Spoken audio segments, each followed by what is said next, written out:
जय माता दी दोस्तों, जैसा कि हम सब जानते हैं त्योहारों का समय नज़दीक आ रहा है। इसमें सबसे पहले मनाए जाएंगे माता के नवरात्रि जिसका मतलब है 9 रातें। इस दौरान माँ दुर्गा के 9 रूपों की पूजा की जाती है। पूरे भारत में ये त्यौहार बड़े ही उत्साह के साथ मनाया जाता है। जैसा कि हम सब जानते हैं कि नवरात्र साल में 2 बार मनाए जाते हैं, एक चैत्र मास में और दूसरा अश्विन मास में, जिसे शारदीय नवरात्रि का नाम दिया गया है। शास्त्रों के अनुसार इन 9 रातों और 10 दिनों की अवधि में माँ स्वयं धरती पर आती हैं और किसी न किसी रूप में अपने भक्तों को जरूर दर्शन देती हैं। आज इस वीडियो के माध्यम से हम आपके साथ कुछ खास जानकारी साझा करने जा रहे हैं, जिसके बारे में कम ही लोग जानते होंगे। क्या कभी आपने सोचा है कि नवरात्रि की शुरुआत कैसे हुई थी? सबसे पहले नवरात्रि किसने मनाई थी, या फिर नवरात्रि क्यों मनाई जाती हैं? तो दोस्तों, आज हम आपको इस वीडियो में तो ये बताएंगे ही कि सबसे पहले नवरात्रि की प्रथा कैसे शुरू हुई थी।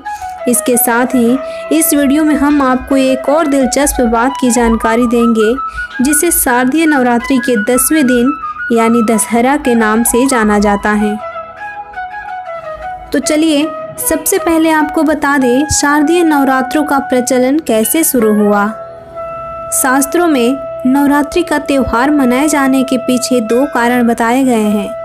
पहली पौराणिक कथा के अनुसार महिषासुर नाम का एक राक्षस था, जो ब्रह्मा जी का बड़ा भक्त था। उसने अपने तप से ब्रह्मा जी को प्रसन्न करके एक वरदान प्राप्त कर लिया। वरदान में उसे कोई देव, दानव या पृथ्वी पर रहने वाला कोई मनुष्य मार न पाए। वरदान प्राप्त करते ही वह बहुत निर्दयी हो गया और तीनों लोकों में आतंक मचाने लगा। उसके आतंक से परेशान होकर देवी देवताओं ने ब्रह्मा, विष्णु, महेश के साथ मिलकर माँ शक्ति के रूप में दुर्गा को जन्म दिया।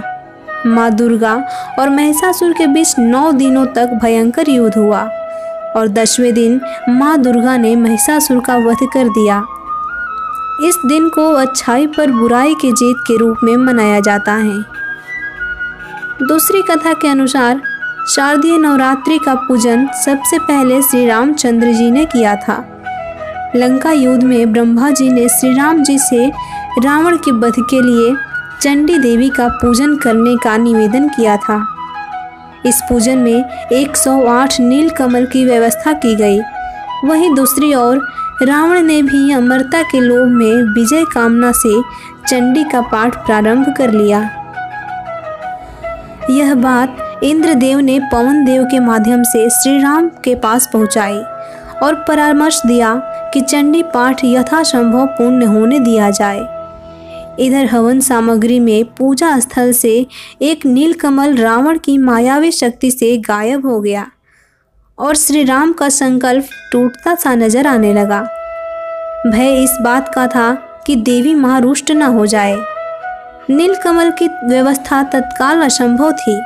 तब भगवान राम जी को अचानक ही स्मरण हुआ कि मुझे लोग कमल नयनन नौकंज लोचन कहते हैं, तो क्यों न संकल्प पूर्ति के लिए एक नेत्र अर्पित कर दिया जाए।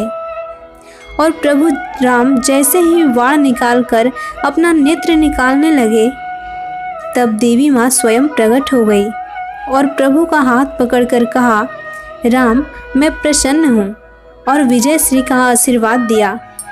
वहीं रावण के चंडी पाठ में यज्ञ कर रहे ब्राह्मणों की सेवा में ब्राह्मण बालक का रूप धरकर हनुमान जी सेवा में जुट गए। निस्वार्थ सेवा देखकर ब्राह्मणों ने हनुमान जी से वर मांगने को कहा। इस पर हनुमान ने विनम्रता पूर्वक कहा, प्रभु आप प्रसन्न हैं तो जिस मंत्र से यज्ञ कर रहे हैं उसका एक अक्षर मेरे कहने से बदल दीजिए।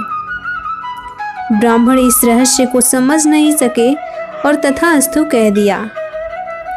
हनुमान जी ने कहा, मंत्र में जया देवी भूर्ति हरिणी में ह के स्थान पर क उच्चारित करे, यही मेरी इच्छा है। भूर्ति हरिणी यानी कि प्राणियों की पीड़ा हरने वाले, और भूर्ति करिणी का अर्थ हो गया प्राणियों को पीड़ित करने वाली। जिससे देवी रुष्ट हो गई और रावण का सर्वनाश करवा दिया। हनुमान जी ने श्लोक में ह की जगह क करवाकर रावण के यज्ञ की दिशा ही बदल दी और उसके बाद 10वें दिन लंका विजय के लिए प्रस्थान किया और विजय प्राप्त की।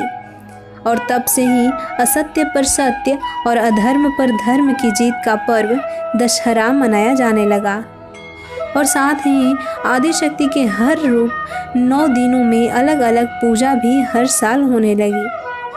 तो दोस्तों, उम्मीद करते हैं कि आप जान चुके होंगे कि दशहरा कब, कैसे और क्यों शुरू हुआ। इसी तरह की और भी जानकारी लेने के लिए हमारे चैनल को सब्सक्राइब करें और नए वीडियो के नोटिफिकेशन के लिए बेल आइकन को ज़रूर दबाएं।